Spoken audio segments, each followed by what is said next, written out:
Fair enough. All right, good morning. Welcome to the August 16th, 2024 Benton-Franklin Council of Governments meeting. We are still one short of quorum, but we're going to go ahead and start with the meeting because it's a pretty robust meeting. So we're going to start with the convening statement. Before we begin, translation services are available free of charge. Hang on, I have to put my readers on. Before we begin, translation services are available free of charge upon request. Antes de que comencemos, servicios de traducción de forma gratuita son disponibles bajo petición. It's early, I'll get it better next time. Benton-Franklin Council of Governments, BFCOG, was established by a voluntary association of the local units of government in 1966 with the vision of providing a forum for improved communication, multi-jurisdictional decision-making, regional planning, and the capacity to serve as lead agency in providing multi-jurisdictional programs. The services provided to the member jurisdictions are outlined by interlocal agreement and can evolve with the needs of the region. BFCOG currently fulfills the following designations on behalf of the Benton-Franklin region: Regional Planning Commission, Conference of Governments, Regional Transportation Planning Organization, Metropolitan Planning Organization, Transportation Management Area, and Economic. The Benton-Franklin Council of Governments Board of Directors simultaneously serves as the governing body for the Benton-Franklin Council of Governments, Benton-Franklin Metropolitan Planning Organization Transportation Policy Board, Benton-Franklin Walla Walla Regional Transportation Planning Organization, and Benton-Franklin Economic Development District. We share this information at the beginning to provide context to the information shared and actions taken in the meeting. All right. Let's go ahead and do roll call. Okay. Ben-Franklin Transit. Richard. I'm here. Thank you, Richard. Benton County. City of Benton City. City of Connell. City of Kennewick. Gretel Crawford here. Thank you. City of Pasco. City of Prosser. Marcela Sanchez here. Thank you. City of Richland. Here, Joanna Jones. City of West Richland. Kate Moran, present. Franklin County. Clint Didier. Thank you. Port of Benton. Roy Keck. Port of Kennewick. And Port of Pasco. Jean Reichman. And Washington South Central. Brian White. Thank you. You do have a quorum. All right. Excellent. So are there any guests today? We have a couple of introductions we can do right now at the beginning before our program. We have two additional new staff members with us in the meeting this morning. Of course, you met Kayla Samano last month. New staff this month are Alexis Fernandez is our new staff accountant, and Kristen Eby is our new grant navigator. And so this is the end of Alexis's first week, and Kristen's been here 3 whole weeks now. And Kayla is our new veteran at just over a month. So we are very happy to have them all here. Thank you. Excellent. All right. Well, good to have you all here. We have up next the approval of the agenda. Do I have a motion to approve the agenda? I move to approve the agenda. Rich Bloom. Roy Keck, I'll second. All right, there is a movement and a second. All those in favor of approving the agenda, say aye. Aye. Aye. Aye. Aye. All those opposed, same sign. All right, abstentions? The agenda is approved as presented. Next up, we have public comment. Is there anyone from the public that would like to speak? We have. I don't believe we do. Okay. All right. It looks like we don't have anyone from the public to speak. So next up, we have presentations. So before our presentation, I do have one special announcement. I am so excited to tell you all, Erin, if you'll go to our next slide, that Erin has been awarded the 2024 Rising Professional Award from AMPO, the Association of Metropolitan Planning Organizations. This is the first year they've had that award. Wow. And it's specifically for, it celebrates the significant achievements of emerging leaders in the MPO world, specifically those who have 8 years of professional MPO experience or less. This accolade honors an individual who embodies AMPO's core values of knowledge, impact, and collaboration, and recognizes a rising professional who demonstrates exceptional expertise in their field, makes significant contributions to the advancement of metropolitan planning, and fosters collaboration within the community. Whether through innovative projects, impactful research, or dedicated service, the recipient of the Rising Professionals Award inspires others and drives positive change in their MPO region. So at the AMPO National Conference, which is in Salt Lake in September, Erin will be receiving this award, but they just told us yesterday and we were really excited. So we wanted to share that with everybody. Thank you. Okay, sorry, Kevin, now you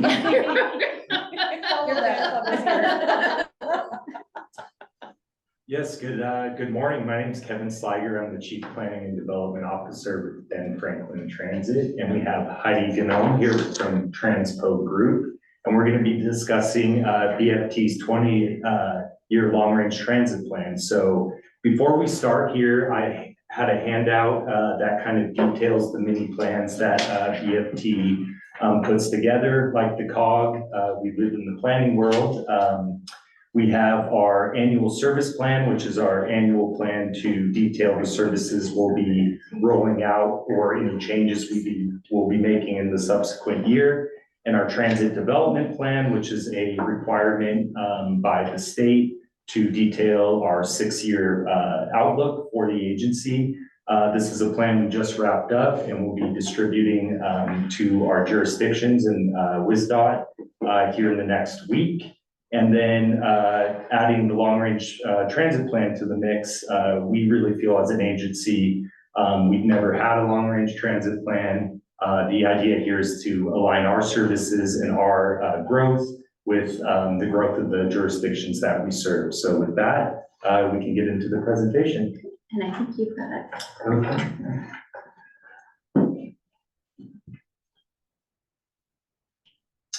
So really the goal of the long-range transit plan is first to assess current and planned services. We need to take a look at the productivity of these services and if they're meeting the needs of our community.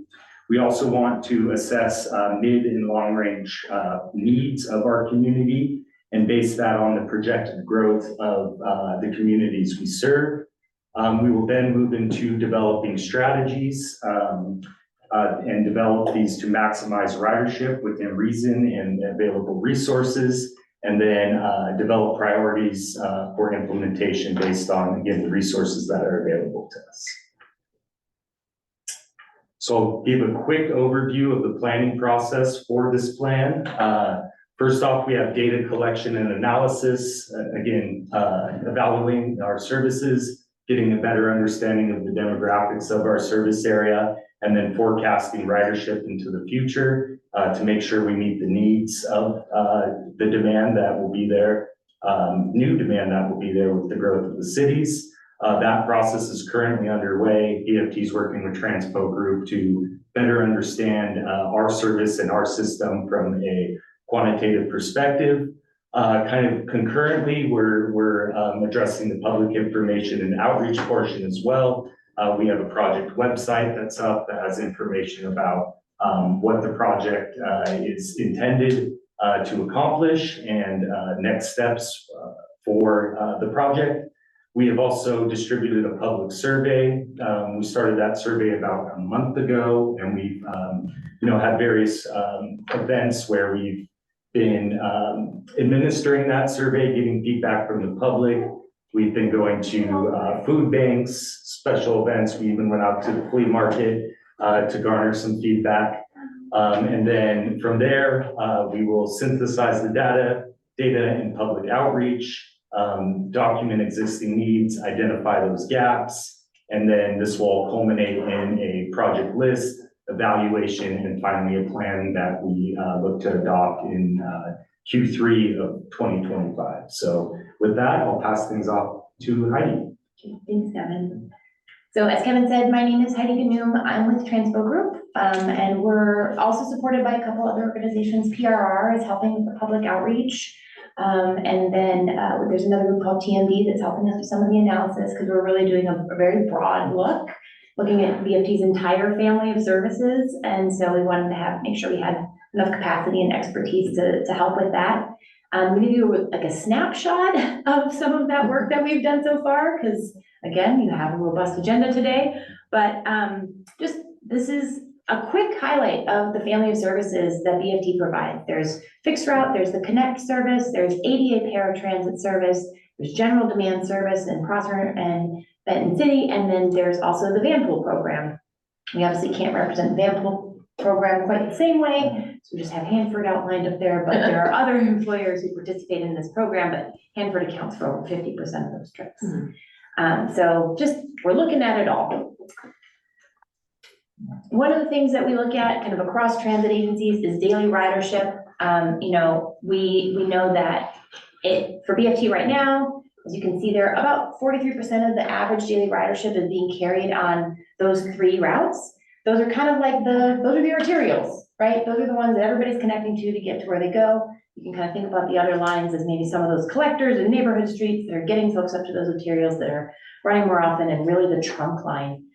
Since 2019, BFT has been trying to expand coverage to get more folks where they need to go and help connect more people to those lines as well. And so that's one of the things we're looking at. If you take a peek down at the bottom there, the routes that have the lowest ridership, I'll just note that for this the changes you're going to see at the end of this month, there have been some changes already made to 170 and 110 to try to improve ridership. So just to kind of reiterate what Kevin shared with you, we're doing this as a big 10 to 20 year look, but BFT is doing this always, every year, constantly, trying to figure out how to improve, how to make things more efficient. But daily ridership isn't the whole story. This is one of the many things we look at. And in transit, we also look at this thing here called boardings per revenue hour. So if I have a ton of ridership, but I'm running 24 hours a day, that's obvious compared to a route that has, runs 1 hour a day, they're gonna have less ridership. So we also look at how much ridership do you have compared to the amount of service you're providing. So here you can see, for example, the number 1 route that pops out in number 25, which was 4th from last in our last slide. So we really have to look at a whole different range of ways of thinking about performance, ask what's the purpose of this route, really look across lots of different metrics to understand exactly what's happening and really where those opportunities for improvement are. They're going to be very different for each of these routes, and some of them are always going to do better on certain performance measures than others. Ridership over time is another metric we like to look at. So, some obvious things happening in this chart. Fixed route ridership has rebounded since COVID. It's grown from those 2019 numbers. It's up 12% already, and as you can see, kind of continuing to grow. The overall trips, which means the overall trips have grown, even with the van pool and the demand response trips still rebounding. I'll make a little note that bottom line that you see with we had to put 0 for some year to get the starting point of 2023. So it's not that it spent all of 2022 operating but giving no rides. Just to make it clear, that's why that looks like that. And just to explain, so our VIA service, it's called Connect. It's a micro transit service operated by VIA. It's something, again, Heidi mentioned, but we started back in 2020. So then in, cost of trips over time, this is another thing we like to look at. And of course, this is something that is not entirely within BFT's control. You all spend money, you buy groceries, you understand that you don't get to control all the time exactly what you're spending money on. But you can see the reduced ridership during COVID caused that cost per trip to spike, right? Because now there are fewer trips being provided, but many of the underlying costs stay the same. We're now kind of balancing back out post-COVID. Getting that increasing ridership is gonna start to drive that down, but it's being offset by increasing operating costs. And so the per trip fixed route costs, you can see that in the, I guess it's kind of hard to tell, but it's that second line from the bottom that goes all the way across. That one is trending down. So the costs are trending up in part because of the addition of the Connect service, but the fixed route costs are trending down. And one of the things that we are gonna be looking at for the medium and long range plan is long-term opportunities for cost savings. So for us, it's gonna be, for our team, it's a little less about small tweaks, and it's gonna be bigger things about BFT's operations, really looking at the system as a whole, and how do we get the ridership up, because the cost of a passenger trip goes down a lot when we have more passengers, when we're meeting more needs. And I may add really quick, you see that Dial-A-Ride, our paratransit service is a service that people need to be eligible for. And so it's our most costly service by far, but it's something that is really needed for some folks.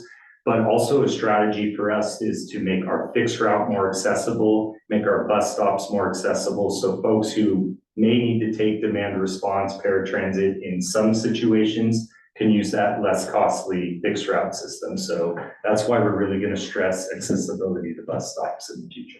That paratransit service is required. It's a federal obligation. And so the more that you can get folks comfortable and it works for them to use the fixed route, you still have to make that other service available. Yes. But most riders actually prefer the fixed route anyway because they like the freedom of it. You have to call 24 hours in advance. For the paratransit, there's a lot of different rules that make it less convenient. So for many folks, even though they may be eligible for that more expensive service, if they can use the fixed route, it usually provides more freedom. I had a quick question about this. I was wondering, so in 2020, for demand response, it's almost $90 for the cost for a passenger. Is that just for all of it? It was $90 every time, or is that an average, or It's what an is that? average. And that was basically because ridership went way down, but we still had to staff and our trips were less efficient essentially because there was less demand. Okay, so that was including the cost of having employees. Yeah, that's fully allocated, meaning it Okay. includes overhead as well, All right. vehicles, fuel, things like that. And is it also taking into account those that are able to ride with a free pass or? So this is just Oh, this is the not cost for- of the service. It's that it Not how doesn't much is imply getting fair recovery. Got it. Okay, thank you. And this is really common. We saw this across the country because folks were they still had their ADA obligation, their federal obligation, and very few rides were being provided. And so that cost per ride ended up going up quite a bit across the industry.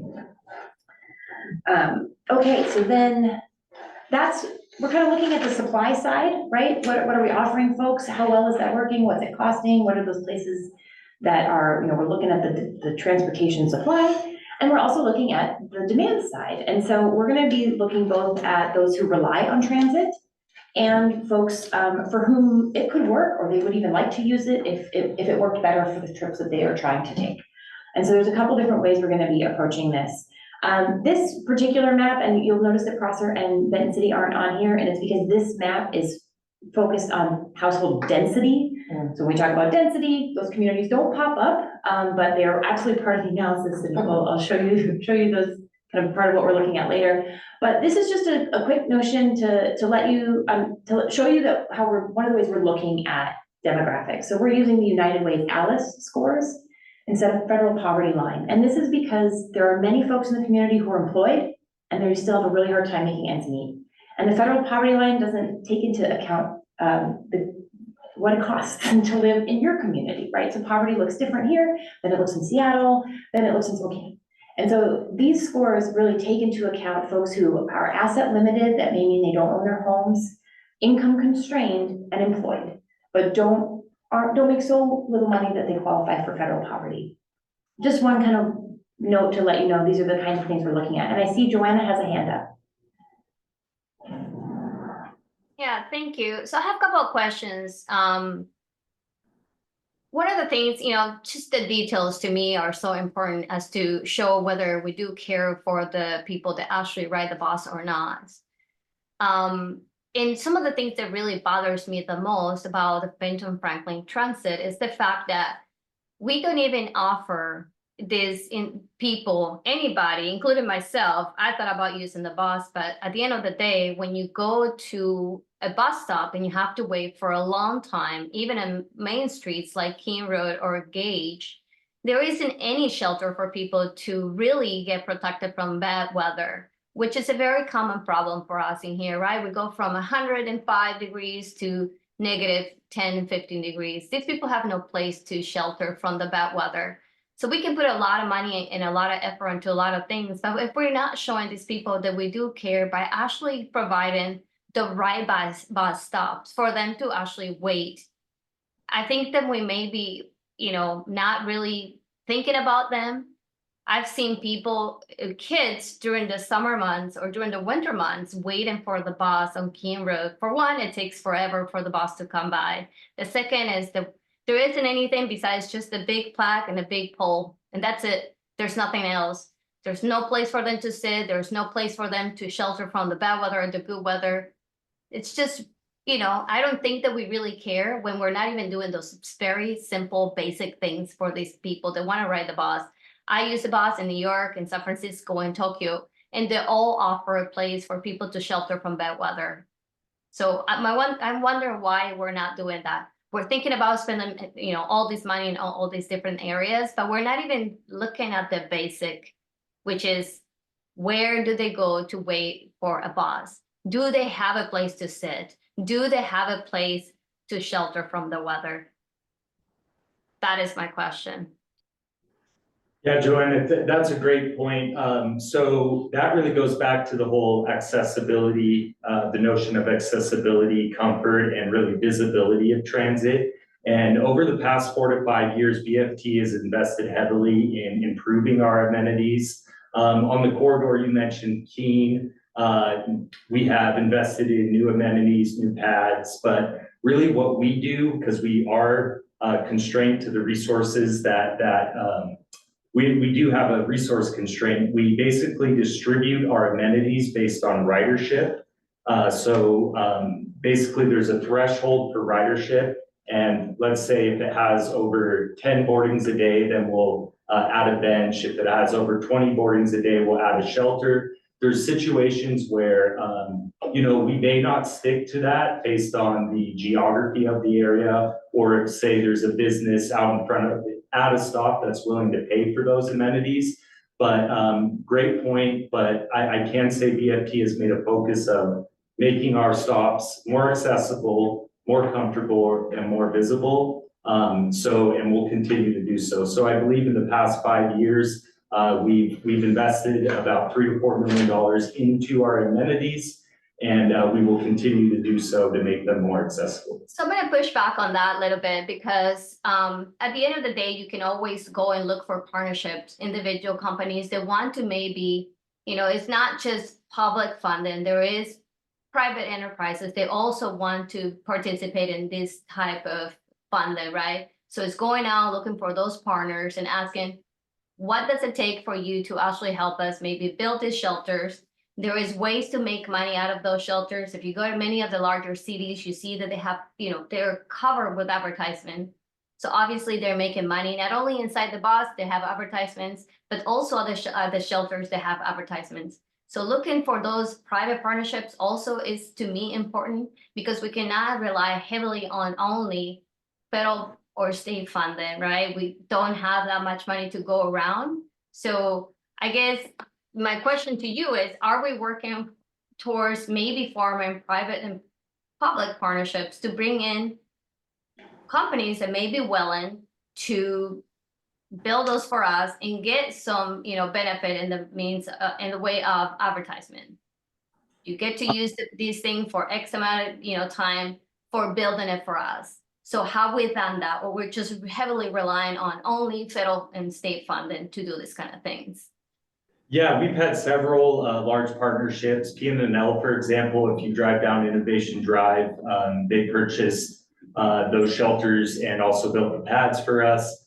We've had several partnerships with banks throughout the region that have wanted to build the pad and actually build specialized shelters. As for the advertising, it was decided that we would not we would basically get rid of advertising for several reasons. This was a few years back, but that I do know our board of directors have mentioned that as a possibility in the future to create a future or an additional revenue stream. So that would be on the table again for the board, but it would be up to their decision. So.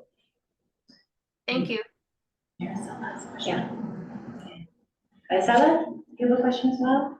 Yes, no, I just wanted to thank Ms. Jones for her comment. I think that's a very astute observation that the facilities that we have currently are very, very unwelcoming and uninviting for users. I would also, I think this is a great opportunity for cities to work in partnership with the transit agency, because I think the ways that cities build and design streets either make for a positive and welcoming experience for a transit user, or make it a hostile situation. So I think cities have a responsibility to ensure that the streets are slow, safe, easy to cross, and have a shade tree canopy. Certainly having trees along a street, particularly near bus stops, is a more efficient and effective way of cooling even than a bus shelter, but both in tandem would be fantastic.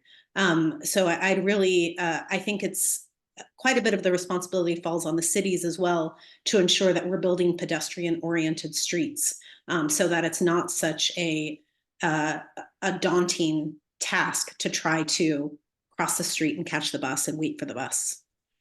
Yeah, great point. And we do coordinate with the cities. I think a great example is Columbia Park Trail between the Steptoe Roundabout and Columbia Center Boulevard. We worked with the city of Richland to make sure that all bus stops along that corridor were ADA accessible and had the proper amenities based on ridership. But that's just an example of what we as an agency want to make the standard around the Tri-Cities and Prosser and Benton City. But as you mentioned, it is a partnership, and there is both an onus on the transit agency and the city to make that a reality. So.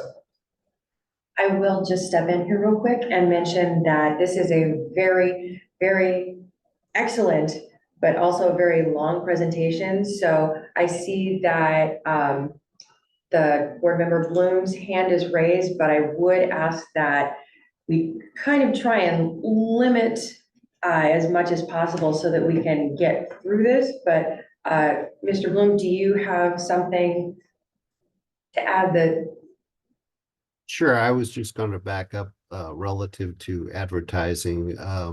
The historically the reason was there were a lot of lawsuits and other things, and that's why we pulled advertising. The actual revenue was relatively small compared to what the potential adverse effects were.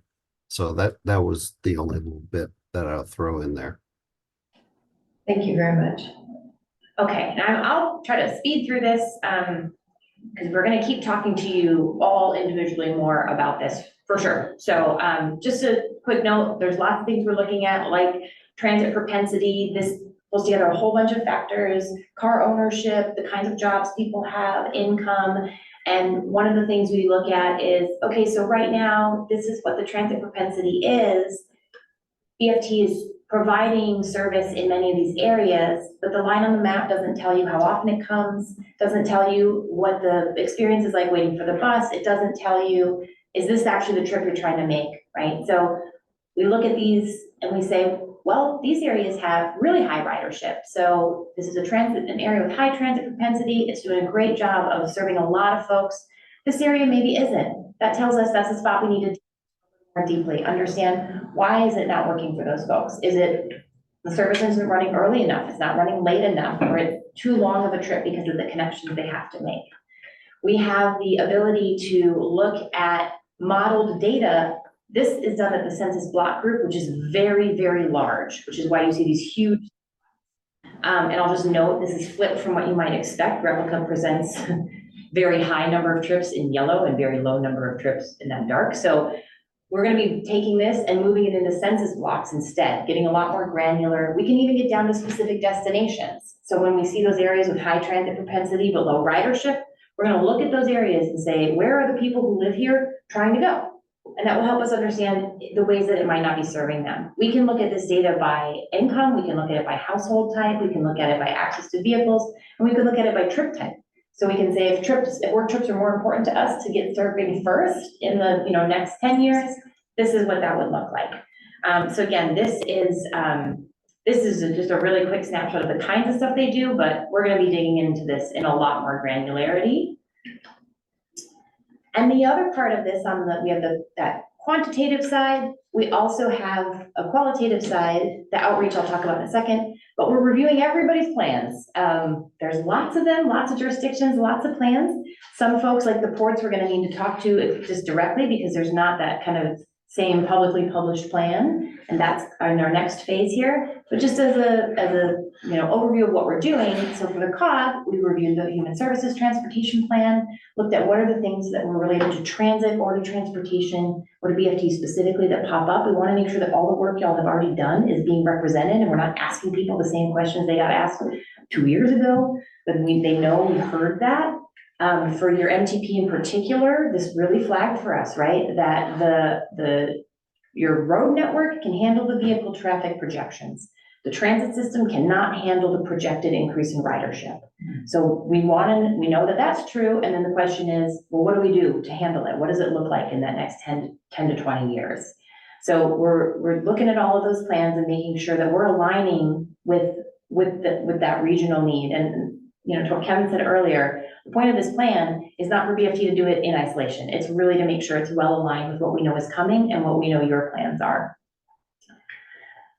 Coming up is, as I mentioned, that a lot more detailed trip demand analysis, and we're going to be doing some financial scenario planning. So we don't want to make recommendations, in a sky's the limit universe. We really want to make sure they're recommendations that are implementable and usable by BFT. Public information and outreach, as Kevin mentioned, we have a website. We've been doing an online survey and an in-print survey. I wanted to give you a couple little snapshots of the results. I'll go through those really quickly. But those were from August 4th when we finished up this presentation. We've since then doubled the amount of survey responses we've gotten. So, this may change the outcomes that you're about to see.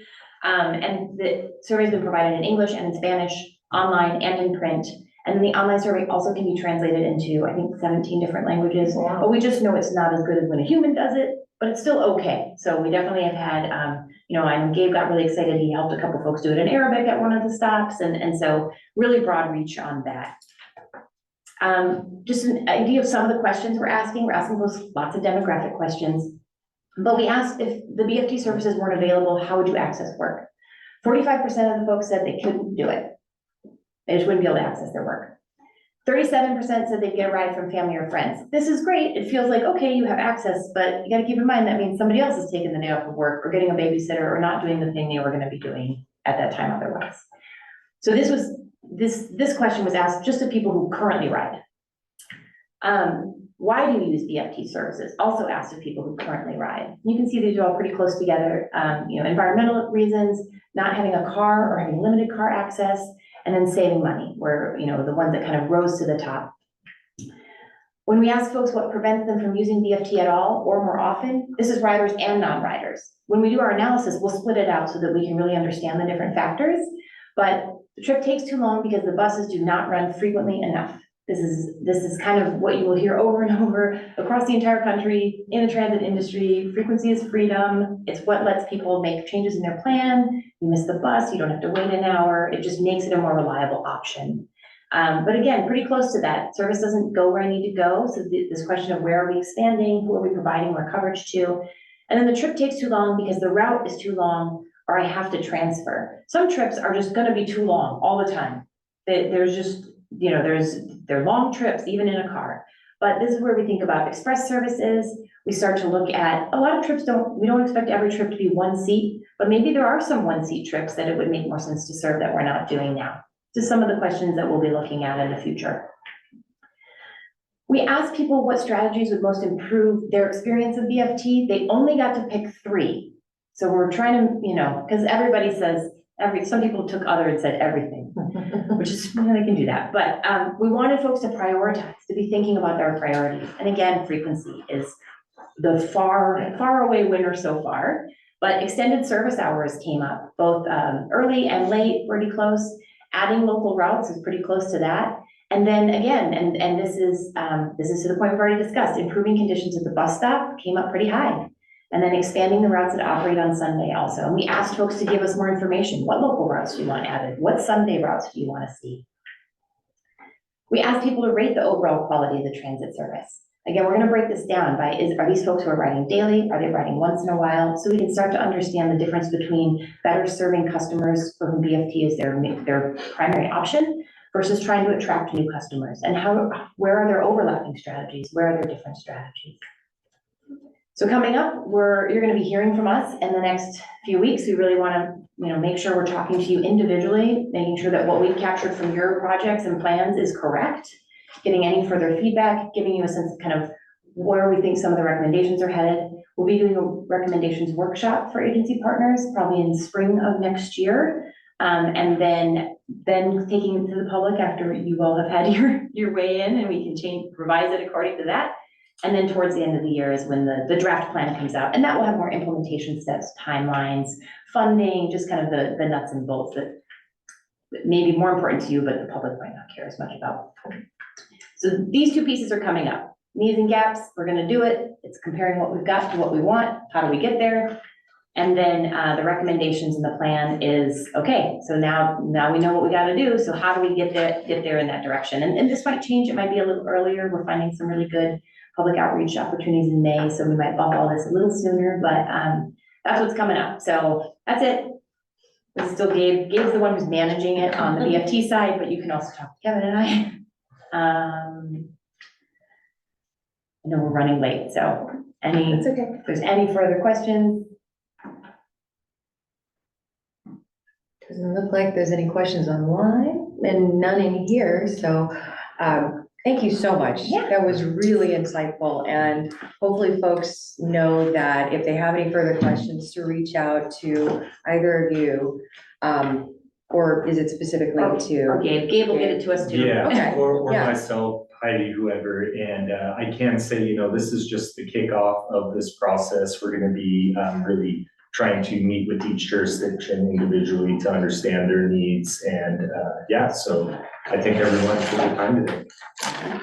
Thank you so much. Kevin, I have a question. Yeah. When people ride the bus to the fair next week, will there be an opportunity for them to take the survey while on the bus? There will, yes. So not necessarily on the bus, but there will be people at the platform giving the surveys. We also have a marketing parklet within the fair itself, and there'll be opportunities to take the survey there. And thank you for reminding me, because I also like to plug that our services to the fair will start on Tuesday of next week. And this year the service is free, and it's being sponsored by the fair. So that's something that we haven't done in the past. But yeah, we anticipate that it's going to be a busy year, especially seeing as it's not 100 degrees and smoky this year. Okay. So I encourage everyone to ride. You can ride from the Tulip Glen Park and Ride, 22nd Avenue Transit Center, the Hapo Center, Lamson Stadium, Kamayakin, and our 9th Street Transit Center. So. Okay, thank you very much. And for those that are joining us online, this was passed out by Kevin, and it will be emailed out after this meeting. So you'll be able to see the information that was on the sheet. Thank you again. All right. Next, we have the consent agenda. And on the consent agenda, we have the voucher summary for July 1st through 31st, 2024 of $87,993.32 on page 32 in your packet. and the approval of minutes from the regular meeting held July 19th, 2024, which is on page 33 of your packet. Is there a motion to approve the consent agenda?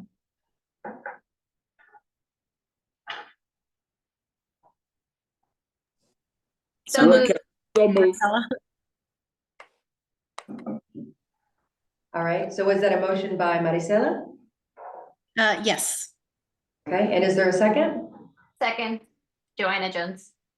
All right, second by Councilmember Jones, thank you. So it's been moved and seconded. All those in favor of approving the consent agenda as presented, say aye. Aye. Aye. All those opposed, same sign. Any abstentions? All right, consent agenda passes. Thank you. Next, we have reports. First up, we have Aaron with the MPO RTPO reports. Yes, thank you. So the first item we have here is number 1, which is the Transportation Improvement Program, also known as the TIP Obligation Status Update. So this is your monthly update, just and a reminder. So as the Metropolitan Planning Organization, the Council of Governments is required to determine if the projects listed in our statewide transportation improvement program will obligate by the end of the federal fiscal year, which is September 30th. And these are the projects that come from our call for projects. So that is the Surface Transportation Block Grant, Transportation Alternative Program, and now the Carbon Reduction Program. So we have an annual target, which is normally around 5 million, but since we spent over that last year, spending over is a good thing. It reduced our target down to 3.85. So as of August 9th, we're sitting at around 3 million, leaving about 800,000 to reach our total target. We have 3 projects that are very close to being obligated that will take us well over that number. So we'll be borrowing from next year, which is a good thing, setting us up for a new call for projects around this time next year. And those projects will be from the city of Richland, city of Kennewick, and the city of West Richland.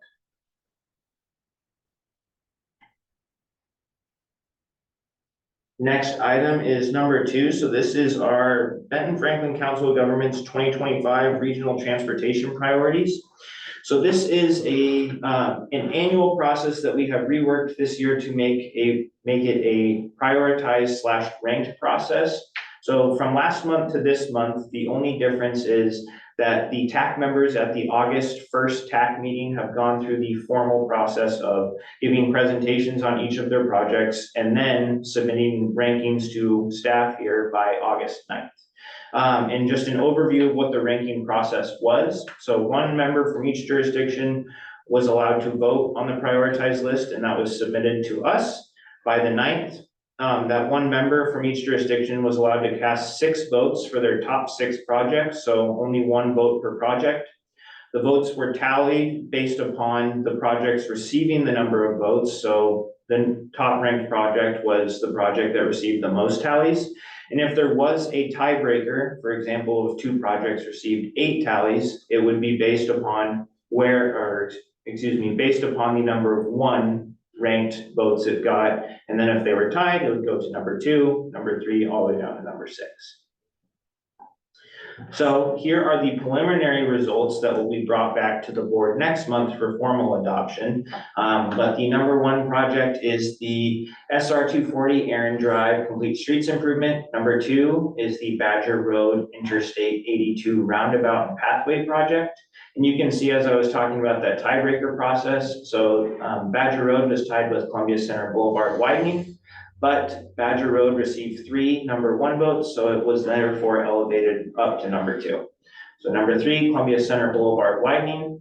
Number 4, Keene Road widening project. Number 5, White Bluffs rail tie and rail replacement. Number 6, Road 76 overpass. So those will be the top 6 projects that will be on the front page of our document. And then on the back side are the other projects of regional significance. And that will be the Palouse Falls Road, Island View to Vista Field Trail System, Alexander Court improvements, Patterson Road to Highland Drive, US 12 A Street traffic study, OIE Phase 2 improvements, Wine Country Road to East City Limits.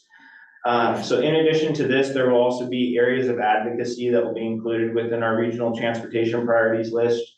Some of those areas that we've talked about in the past have been advocating for increased preservation funding and increased CRAB funding. So that's County Road Advisory Board, I believe is the acronym. So that will also be brought forward to the TAC and then to the board next month. Any questions on the regional transportation priorities?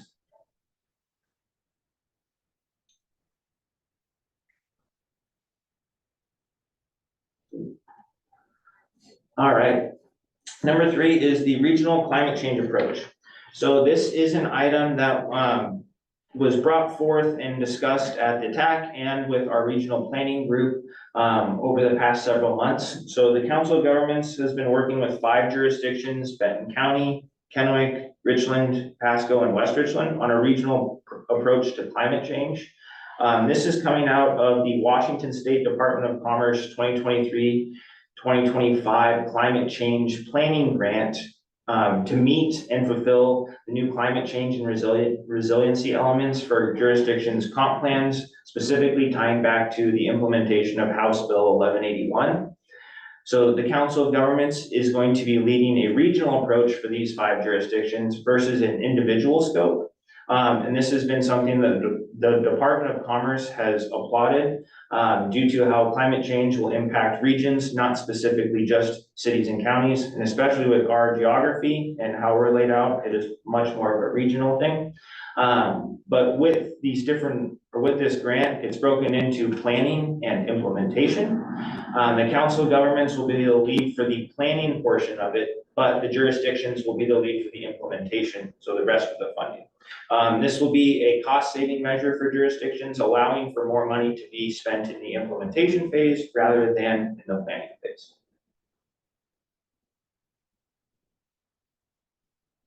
Any questions on that?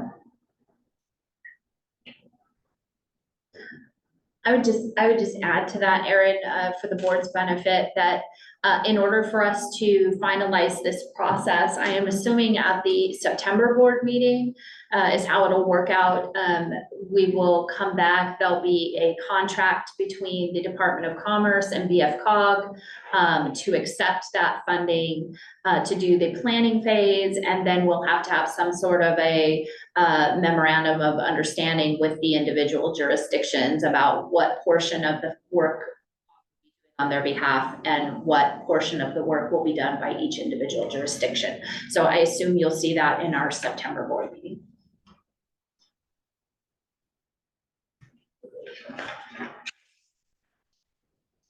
Last thing I want to share is earlier this week, the Council of Governments hosted the statewide coordinating committee and a peer exchange between the Spokane Regional Transportation Council. So the coordinating committee, just as a quick refresher, is a statewide group of all of the other MPOs and RTPOs from around the state, along with the Washington State Department of Transportation.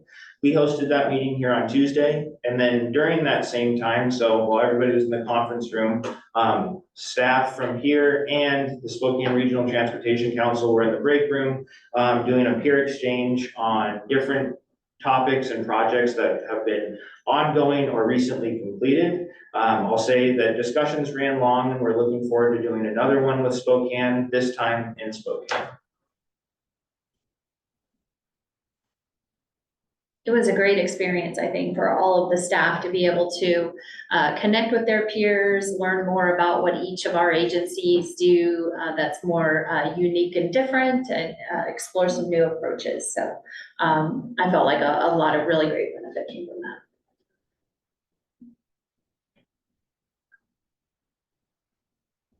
Okay. All right, so next up for reports, I'm going to pretend to be Zach for just a moment because Zach is out of the office today. For the Community Economic Development Strategy, or CEDS update, for everybody's refresher, we do an annual update to our 5-year CEDS to just make sure we have updated information on the projects and their status, and it gives us an opportunity to do a deep dive into individual elements of the overall SEDS. So that update process has now been complete. It is being reviewed by the members of our Economic Development District Advisory Committee. At their September meeting, they will review and make final recommendation to the board. So for the September board meeting, we will do a review of that SEDS, and then it'll be adopted at the October board meeting and submitted back to EDA. We have been in the cycle of giving our mid-year updates for our ARPA work on behalf of Benton County and Franklin County. We've had to do some rescheduling of our Franklin County presentation and are now scheduled to do that final mid-year update on August 21st. And then the Congressional Connections meetings, the most recent meeting was July 24th, and staff hosted Benton City and Benton County for discussions with the staff from Senator Cantwell's office, and then state senators Benke, Dozier, and State Representative Connors were also in attendance for those discussions. Any questions? That was quick and brief, but you have a more detailed report in your packet. Okay, so for me, general update operations. Of course, we have already welcomed Kristen and Alexis to the staff. All three of our new staff have jumped right into getting up to speed and onboarding and learning all things COG, which you as board members know is a whole lot to learn about. So we've been very busy here the last couple of weeks. We are nearing the end of our annual audit activities. As anticipated, we've had lots of back and forth and questions related to our loan program and the phase out activities there. I have a meeting with our auditor and our bookkeeper this afternoon, which I hope will be the last of our information sharing and question answering. So I think we're getting close to the end. So generally we do our exit conference for our audit in September. So watch for that information. Partnerships and engagement, as I mentioned at last month's board meeting, the Tri-Cities Chamber Alliance was the program for the Regional Chamber Luncheon in July. We had great feedback from the community about the Alliance's mission and projects. So this is kind of the first time outside of the boards of our individual agencies, the Chamber of Commerce, TriDec, Visit Tri-Cities, and the COG, that we spoke publicly about this new partnership and its intention and our projects. I know for our project, Internet for All, I got a couple of new volunteers who wanted to serve on the BAT. So we felt like that went really well. And the Alliance did select a logo that I've got up on the screen for y'all. So speaking of broadband, broadband activities have had a lot going on in the last month or so. Our digital equity subcommittee, right now there is a federal funding opportunity. It's the National Telecommunications and Information Association, NTIA. They have a digital equity grant that they're open for applications. The minimum for funding is $5 million. The maximum is $12 million. They are very much looking for coalitions to apply for this funding. So Goodwill of the Columbia is leading coordination of a regional coalition for Benton, Franklin, and Walla Walla counties to submit an application for this funding program. It does require a 10% match. However, that can be cash and in kind. So they're working on what that will look like for that application. This will be one of Kristen's first opportunities to work on supporting a grant on our behalf. So they're having their first meetings next week to begin to formalize their application. BFCOG will be named as a partner in the coalition as part of our facilitation of the BAT. However, we're not anticipating having any responsibilities beyond just our facilitation of the BAT at this point. The infrastructure subcommittee for the broadband action team, Benton County shared with us information about the Association of Counties BEAD Technical Assistance Funding Program. Again, BEAD is the Broadband Equity, Accessibility, and Deployment. They are accepting, so WASAC is accepting applications through August 23rd for collaboration with a county that needs technical assistance in preparing to apply for BEAD funding to deploy infrastructure projects. It is just as complicated to keep track of as it is to say. So we've shared that information with all of the public and private entities that are part of our infrastructure subcommittee. And I'm waiting to hear back if any of them want to take advantage and apply for those funds with Benton County. So grants and programs, the City of Richland and the COG, we are coordinating with the Washington Department of Ecology and the Center for Creative Land Reuse to host a brownfield workshop. There'll be 3 of them around the state. One will be in Richland on August 10th at the Richland Community Center. We'll have an opportunity to talk about some of our brownfield activities as part of that program, as well as that we're doing a little walking tour that will look at 2 or 3 sites within the vicinity of the community center that have been redeveloped as part of a brownfield. So that's. Did that already happen? Oh, it's on September. Oh, I did say August. Sorry, typo on my end. September 10th. So it has not yet happened. And registration is still open if people are interested in learning more about brownfields. Oh, great. So, September 10th.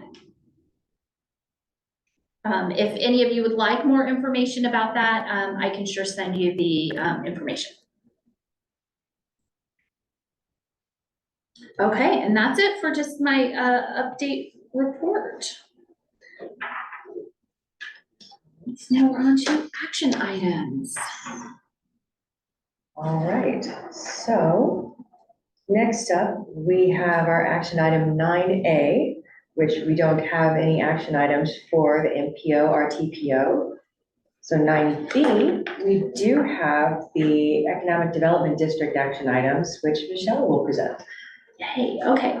So for background for our newer board members, this is a topic we haven't talked about in a while, and that's our Public Works Economic Development Act Fund. So back in 2020, the end of 2021, our original economic development loan fund, we call it our legacy loan fund, became defederalized. So what that meant was we were no longer obligated to report on those funds to the Economic Development Administration, and we were free to use them for something other than just a revolving loan fund, but it did have to meet the approved activities under the Public Works Economic Development Act of 1965. So it is somewhat restricted under a very large umbrella. So we separated out, we had there was a capital base amount. So basically the equivalent of what we received from EDA, the seed funding that started that original loan fund. It was $847,028.15. It was how much was in the capital base. So we moved those funds, set up a PWEDA fund for potential future uses, and they have been sitting for the last couple of years. So we've talked about our brownfields program before. We had received our $600,000 grant from the EPA to conduct our brownfields assessment activities, and we are just getting to the end of that grant. We received $600,000. We will have finished that grant and those projects this year. We would like to apply for another EPA coalition grant for FY '26. They increased the award amount, so instead of 600,000, we would actually apply for $1.2 million to fund those continued assessment activities. However, there's quite a bit of work that goes into preparing that particular grant application. We have a contract with Stantec, that is our agency that does our brownfield assessment activities and also supports our grant applications under this program. So we can have Stantec prepare that application for us. The cost is $8,000, which is half of what they would normally charge to apply for this particular fund, because they are under our current, contractor working on that program. Stantec has crafted over 40 successful EPA brownfield applications just in our EPA Region 10. So they are very good at what they do. So it's very efficient to spend the money to have them do the application. So going back to what we can or cannot use PUIDA funds for, they can be used for brownfield redevelopment. They can be used for planning activities and technical assistance, which all apply to seeking funding for this program. So currently in the fund, there is $747,028.15 that is unobligated. If you'll recall, we obligated a not to exceed $100,000 amount to support our Grant Navigator pilot. So 747,000 and change is still available unobligated in that fund. So my request for the board is for authorization to utilize $8,000 out of that fund to contract with Stantec to prepare an application for FY '26 for an EPA Brownfield Coalition grant. That was a whole lot. So if you have any questions, I'm happy to answer those. Okay. Well, do we have any questions for Michelle or for staff? I assume it would be more for Michelle. I've got a question myself. Okay. So I'm wondering here, you mentioned that in the packet, you say the proposal is to only prepare the grant application. Sure. So because of how timing works on the contract, so what we did with the brownfield program is that we had done an RFP for brownfield grant support and implementation. And so we had a 5-year approved contract with EPA. Allows a 5-year window for that because of the length of time for those grants. So under our current contract with Stantec, this would just be a new scope of work, but their contract ends before, if we were successful in receiving this new funding, we have to go out for a new RFP. So it's not guaranteed that they would be the implementation agency we used if we were successful in getting funding. So that's what that explained in the report, is just we don't have to do an RFP to get this application prepared by Stantec, because they're already under contract with us to do that kind of work. All right. When the contract is up, then would that be something that maybe our new grant navigator might be able to assist with implementation, or is that something separate from So yeah, so implementation is actually the full consulting and development work. So we would still contract that out to an agency to do on our behalf. Okay. And then we do have part of the funding reimburses the staff time, for currently it's myself, but it could be any member of the staff to handle the administrative side of that whole program. Okay. Thank you. Mm-hmm. Are there any other questions? Or is there someone that might like to say a proposed motion or actually make a motion?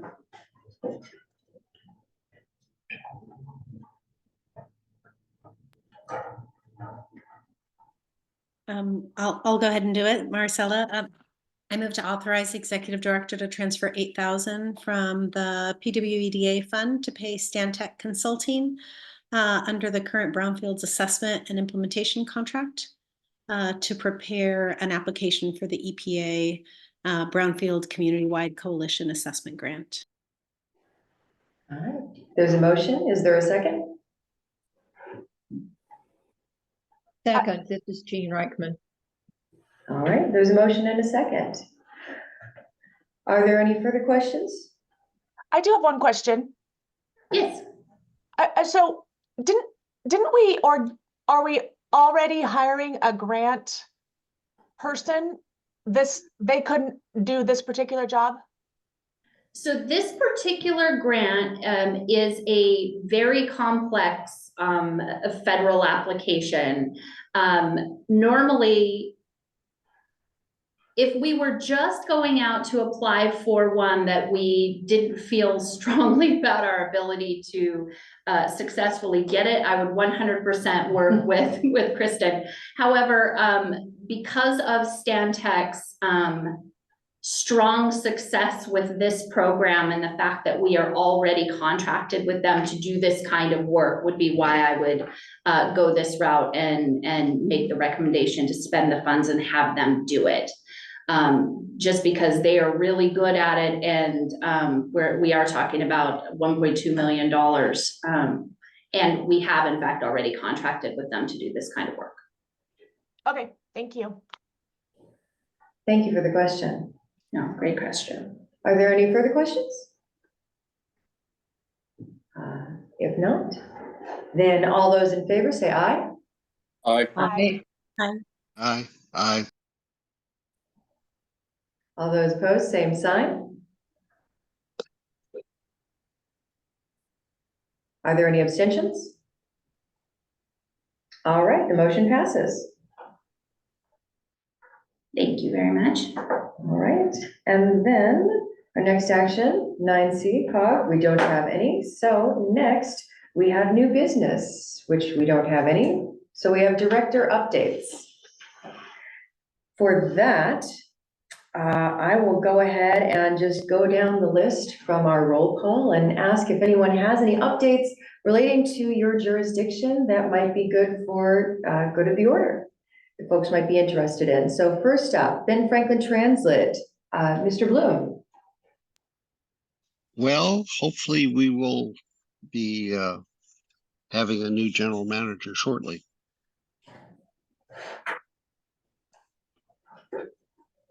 All right, short and sweet to the point. Thank you. All right, next we have City of Kennewick. Board Member Crawford. Good morning. I don't have that much. I just, we did have a ribbon cutting yesterday to, in honor of our completion of our Columbia Center Boulevard and Deschutes widening. And so that was nice. And obviously that comes back to this board. So I appreciate that. I know Aaron was there. And so it was a nice little ribbon cutting. And we are looking forward to getting the Columbia Center Boulevard and Quinault going as soon as possible as well. So I think those are my main updates that would have to do with the BFCOG. Thank you very much. We next have Board Member Maricela Sanchez from PRASA. Yes, hello.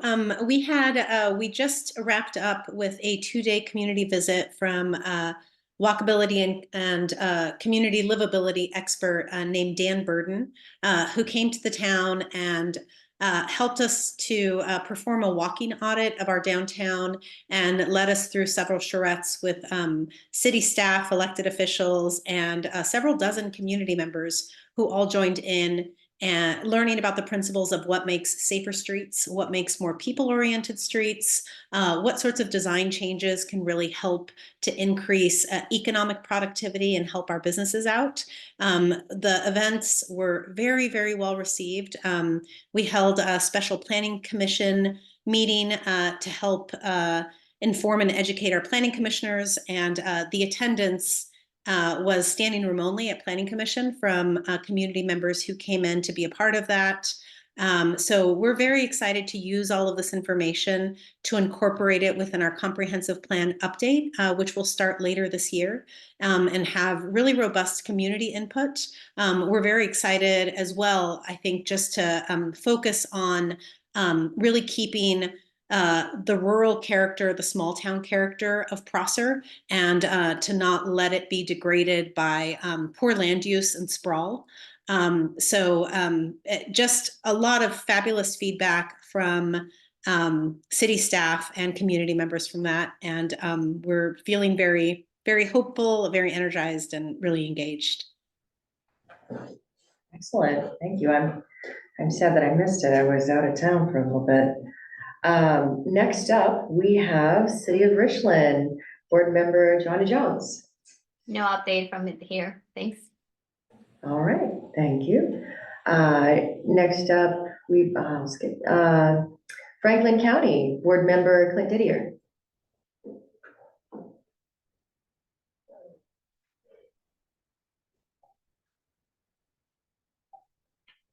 Commissioner Didier, do you have anything?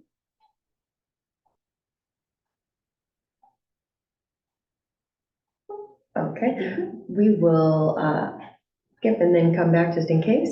All right, for Port of Benton, we have Board Member Roy Keck. I have started an update on the at-grade crossings on 240, but I still don't have a firm date. It's going to be before school starts. So that's the latest and greatest. Thank you very much. I'm looking forward to that. All right, and then we have Port of Pasco, Board Member Jean Reckman. Good morning. Well, the most exciting part for us on transportation issues especially is at the airport. We do have the new parking system in place. So hopefully we have a few bugs to iron out still, but they're getting done, and we'll soon have 500 new parking spots available, and a lot more automation. And the airport is doing well. Ridership is up, and we're very happy. Excellent. That's it. Thank you very much. All right, and then Board Member from WashDOT South Central, Brian White. Yes, good morning, everyone. I don't have a lot, but this may affect Tri-Cities, but we should be opening the White Pass US 12 tomorrow. So, as you know, we had the retreat fire up there, and White Pass has been closed for several weeks, and we are in the process of replacing a lot of down guardrail, and that should be done tomorrow. So, all fingers crossed, we'll be opening US 12 tomorrow. Thanks. All right, that is good to hear. Thank you. I've got some friends that have property up there that didn't turn out so well for them. And then for myself, for West Richland, I just want to say thank you again, because we were able to get, if I can get to that email. Different email. That we were able to get the Keene widening project, the Keene Road widening project put on as one of the priorities. So definitely appreciated to get that on there. And that is all I've got. So that is all of the directors. Unless there's anything else, Board Member Didier, did you have anything? We got our interim administrator, Eric Johnson, who was the head of Wasatch. And he is helping us maneuver through this time as our interim administrator. We're looking forward to working with him. We're getting into our budget right now and looking at the projects around town that are going on. A lot of traffic backed up. I noticed somebody called me on I-82. There must have been an accident the other day.